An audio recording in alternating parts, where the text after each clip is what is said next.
আপনি কি কখনো ভেবে দেখেছেন যদি কোনো কারণে আমেরিকা রাশিয়ার উপর পারমাণবিক হামলা চালায় তখন কি হবে? যদি পারমাণবিক হামলার পর রাশিয়ার শহরগুলো ধ্বংস হয়ে যায় এবং সব। আসসালামু আলাইকুম প্রিয় দর্শক, জানিয়ে দেব এখনকার গুরুত্বপূর্ণ টপ নিউজটি। পুরো নিউজটি উপস্থাপন করব আমি নিপা আক্তার শিমু। এবার বিস্তারিত খবর। রাশিয়ার পরিচিত এক অদ্ভুত ও ভয়ঙ্কর প্রতিরোধ ব্যবস্থা, যা বহুল প্রচলিত নাম ডেড হ্যান্ড নামে পরিচিত, তাতে বিশ্বজুড়ে দীর্ঘদিন ধরেই উদ্বেগ বিরাজ করছে।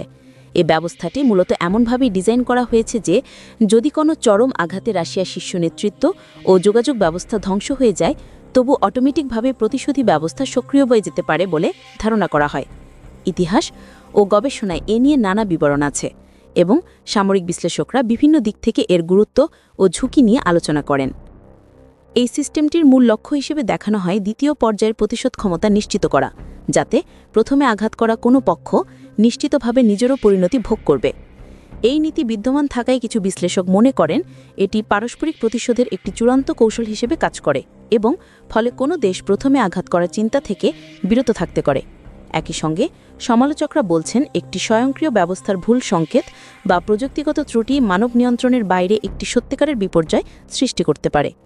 বহু সময় এ ব্যবস্থার প্রযুক্তিগত কার্যপ্রণালী নিয়ে গোপনীয়তা থাকায় সঠিক সীমা নির্ধারণ করা কঠিন। সাধারণ বর্ণনায় বলা হয় যে সংকটের সময় এটি নির্দিষ্ট ধরনের পরিবেশগত সংকেত খোঁজে এবং যদি সার্বিক পরিস্থিতি অত্যন্ত সংকটজনক মনে হয় তাহলে একটি কমান্ড সংকেত পাঠিয়ে ক্ষেপণাস্ত্র উৎক্ষেপণের নির্দেশ জারি করার মতো ব্যবস্থা থাকতে পারে। এ ধরনের ধারণা যে কোনো মানুষের সরাসরি নির্দেশ ছাড়াই কিছু সিদ্ধান্ত নেওয়ার ক্ষমতা রাখে, তাতে নিরাপত্তা বিশেষজ্ঞরা সতর্ক করেন। যাতে ভুল বোঝাবুঝি এড়ানো যায় তাও বলা জরুরি যে এই ধরনের প্রতিরোধ ব্যবস্থা ইতিহাসে সামরিক নীতির একটি অনন্য উদাহরণ হিসেবে বিবেচিত।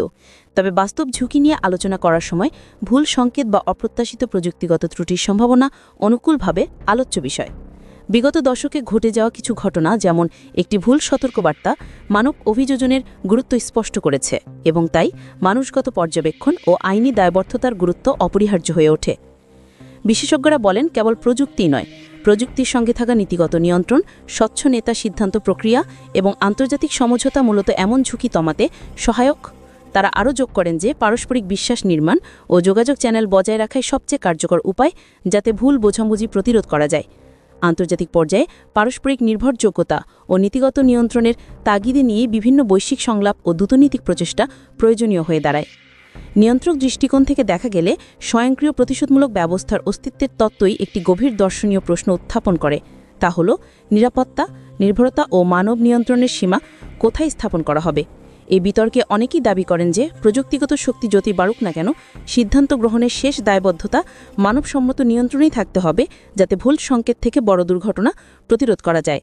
প্রিয় দর্শক, এই ছিল এখনকার গুরুত্বপূর্ণ নিউজ। আরও গুরুত্বপূর্ণ নিউজ নিয়ে ফিরছি কিছুক্ষণের মধ্যে। নিউজগুলো সবার আগে দেখার জন্য এই চ্যানেলটি সাবস্ক্রাইব করতে ভুলবেন না। ধন্যবাদ।